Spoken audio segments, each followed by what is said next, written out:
Let's just talk about how hard it is to make friends as an adult. It has been like some of the most awkward moments in my life trying to create friendships like post college. In this video, I'm going to talk about why I have no friends at the age of 34. I've done another video about having no friends and virtually no social life, and I've gotten a lot of great feedback. So I thought that I would go into it a little bit more because there's like so many things that I didn't cover in that first video. So if you're interested in that first video, I'm gonna link that down below. If you're new here, hello, my name is B, and if you're not, welcome back to my channel. If this is resonating with you or if you'd like to see more videos like this, please hit that like button and definitely subscribe. I typically post videos every Wednesday, and I would love to hear from you guys what you would like me to talk about. If there's like any questions or topics that you're curious about that you're interested in me covering, please leave me a comment below and let me know. The feedback that I've been getting has been really amazing, and I just also want to say thank you so much to my first followers on this page. My page is intended for women to heal themselves holistically, and for those of you that maybe can't afford therapy or are new to therapy, I just want this to be a resource that's easy to access. Let's just talk about how hard it is to make friends as an adult. It has been like some of the most awkward moments in my life trying to create friendships like post college. So if you're anything like me, like I went to undergrad and then right after I went to grad school, and I felt like still being in that collegiate bubble and having that community there, it kind of just naturally comes with a really easy ability to make friends. You know, there's different clubs. If you like lived in the dorm, even in your classes, like for group projects, like it's very easy to connect with people if you want to.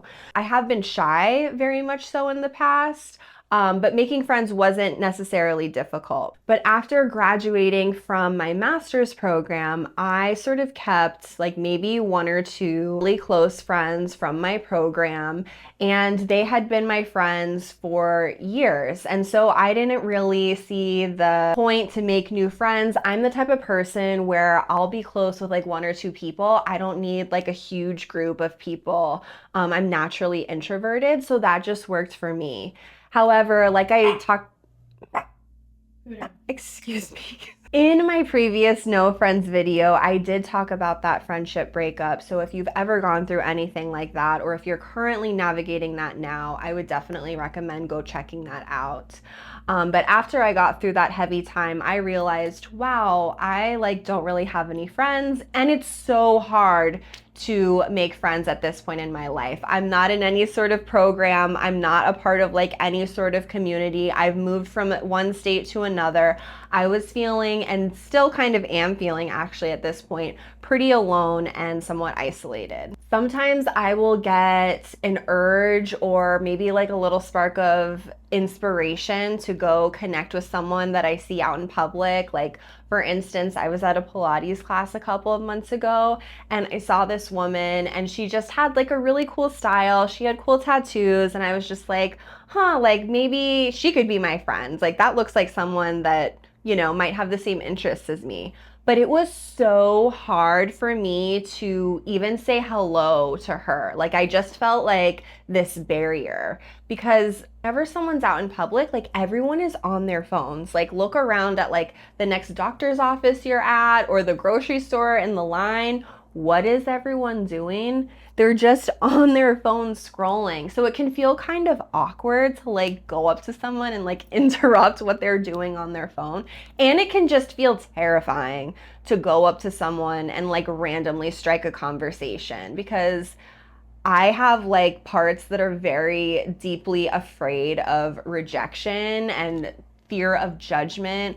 All of that comes into play, and honestly, it prevents me from saying hello to people sometimes or trying to make a friend just out in public, out in the wild, if you will. But in this video, I did want to talk a little bit more about bullying, because I think that that naturally just plays a part, unfortunately, in a lot of our lives, especially in childhood. So I was bullied as a kid. It was like mainly in junior high. And actually, this is kind of like funny to think back, but like I'm aging myself.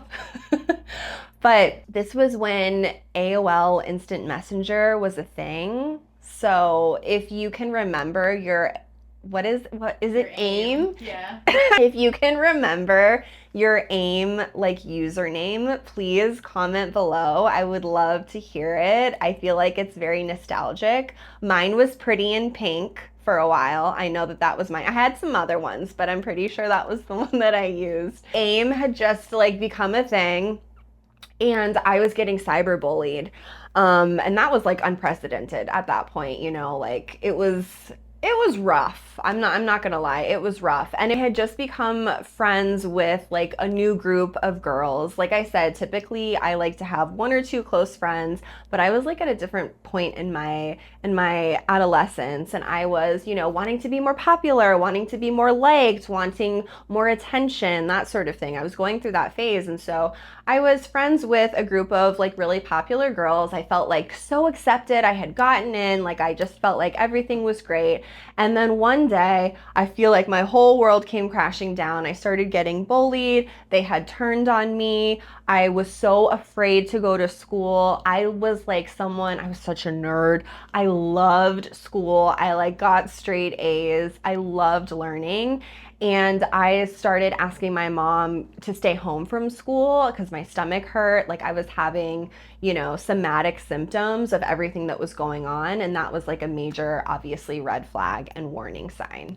So after that experience, I became so much more internal and introverted.